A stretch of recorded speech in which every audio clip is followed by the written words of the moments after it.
앞으로 좀 나와 주십시오. 좀.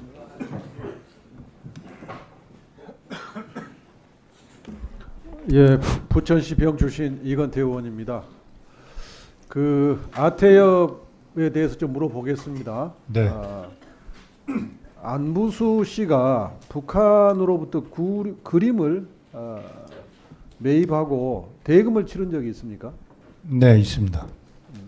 얼마나 금액은 얼마 정도? 제가 알기로는 1억 5천 정도 되는 걸로 알고 있습니다. 그러면 영수증을 받았나요? 아마 받았을 겁니다. 그 누구로부터 영수증을 받았죠? 리오남 참사로부터 받았을 겁니다. 리오남이 영수증을 받았어요? 네. 그 시점이 언제쯤이죠? 2019년 말입니다. 2019년 12월? 12월. 예. 그러면 그 영수증 누가 가지고 있습니까? 안부수 회장이 가지고 있을 겁니다. 검찰도 확보했을까요? 글쎄 그것까지는 제가 잘 모르겠습니다. 그러면 그림대금 영수증 리오남 씨가 써줬으면 2019년 7월 달에 필리핀에서 70만 달러 받았으면 영수증 써줘야 되겠네요. 그거는 잘 모르겠습니다. 또 하나,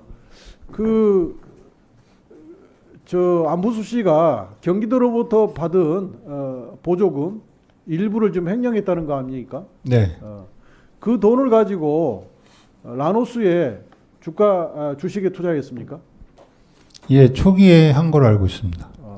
그때 안부수 씨가 라노스 주식에 투자할 때 이렇게 김성태 등 쌍방울이 주가 조작을 하고 있다. 이게 주식이 오를 거니까 우리도 나도 투자해야 된다. 그런 말을 하면서 투자했습니까? 조작을 하고 있다라는 얘기는 하지 않은 상태고요. 일단 지금 나노스 주식이 올라갈 거니까 투자를 하셔라 해가지고 이제 했는데 하게 된 배경이 좀 다릅니다. 그때가 언제쯤이죠? 2019년 5월, 6월 그때일 겁니다. 2019년 5월이나 6월 때 라노스 주식이 오를 걸 예상을 하고 안부수가 주식을 샀다 이거죠? 네. 그때 그러면 쌍방울도 주가 부양을 위해서 어떤 노력을 했다는 거네요? 네.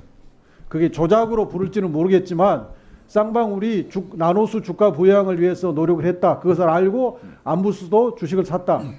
이렇게 정리할 수 있겠네요? 저희는 이제 그때 공시 띄우는 게 있나 보다 그렇게만 이해를 하고 있었습니다. 알겠습니다. 들어가십시오. 이화영 먼저 우리 김기현 변호사님께 좀 묻겠습니다. 검사를 하셨으니까 예.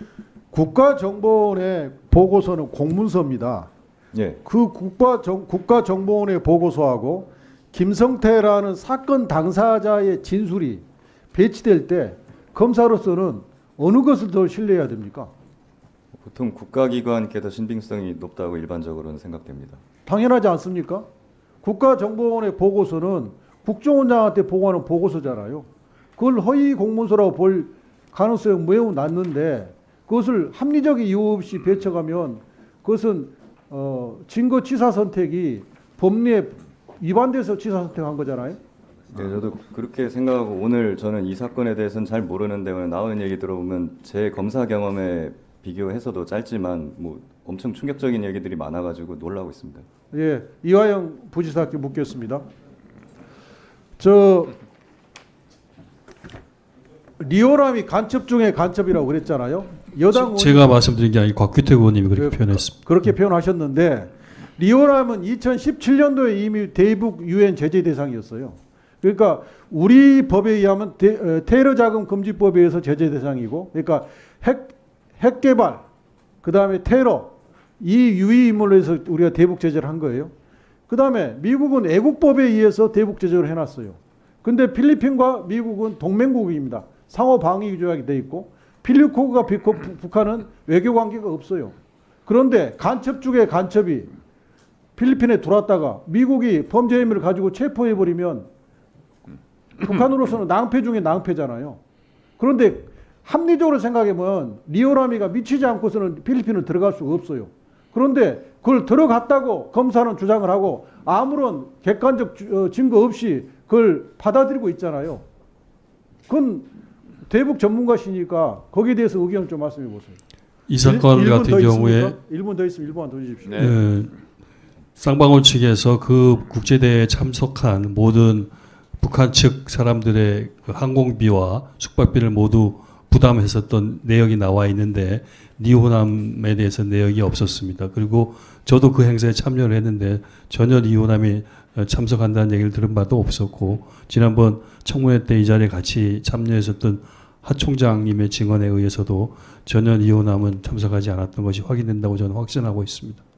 그다음에 스마트팜 비용 대납이라고 그러는데 지금 검찰의 주장에 하면 2019년 4월까지 500만 불이 지급됐다는 거예요.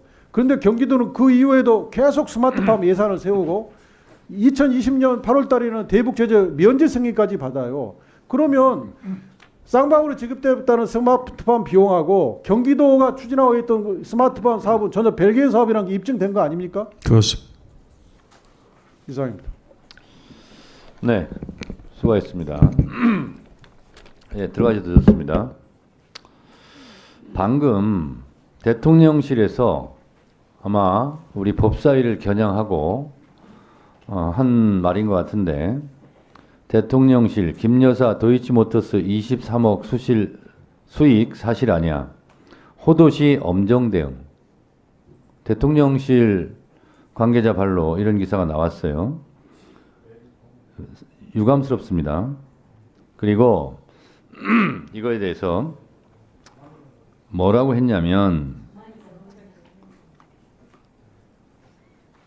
1심과 2심 재판부는 수익 산정이 불가능하고 시세 조정 행위와의 인과관계가 없다고 판단했다고 말했다. 이 관계자는 또 도이치모터스 관련 수익을 얼마로 파악하고 있느냐는 질문엔 답변 드릴 수 있는 상황이 아니다. 아니 23억이 아니라고 그러면 얼마를 벌었냐 그러면 답변을 해야 될 거 아니에요. 그거는 답변 드릴 상황이 아니라고 이런 주장을 하고 있어요. 그리고 네 이게 지금 우리 법사위를 겨냥했다고 제가 판단하기 때문에 드리는 말씀이고 그리고 제가 좀 이따 총장한테 물어보겠는데요. 23억은 2002년 문재인 정부 때 검찰 수사팀이 한국거래소 심리분석 결과를 바탕으로 1심 재판부에 낸 의견에 불과하다.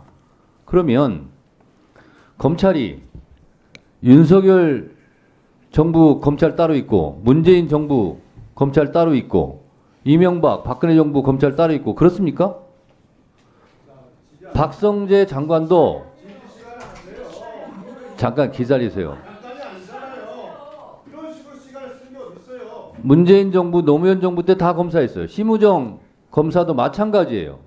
그런데 마치 시간을 건너뛰어서 문재인 정부 때 검찰은 다 나쁜 사람들이고 그 사람들이 한 것이기 때문에 믿을 수가 없다? 이러면 대한민국 검찰 조직을 부정하는 거죠.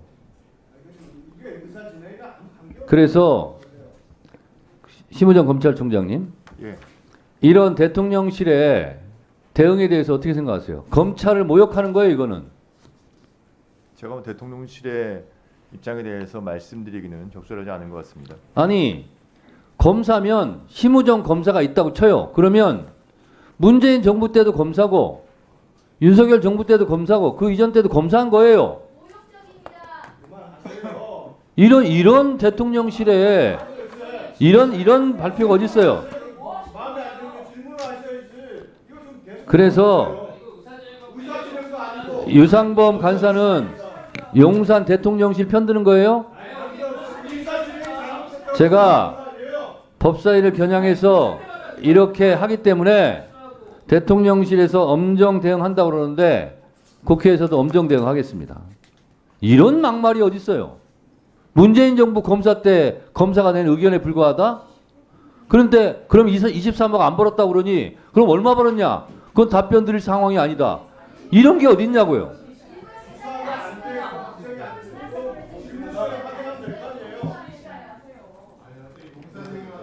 조배수 의원님이 나중에 법사위원장 잘 해보세요. 위원장이 기계입니까? 위원장이 기계예요?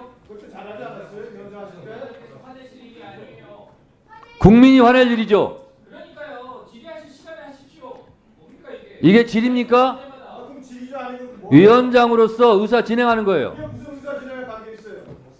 그거는 제가 판단합니다.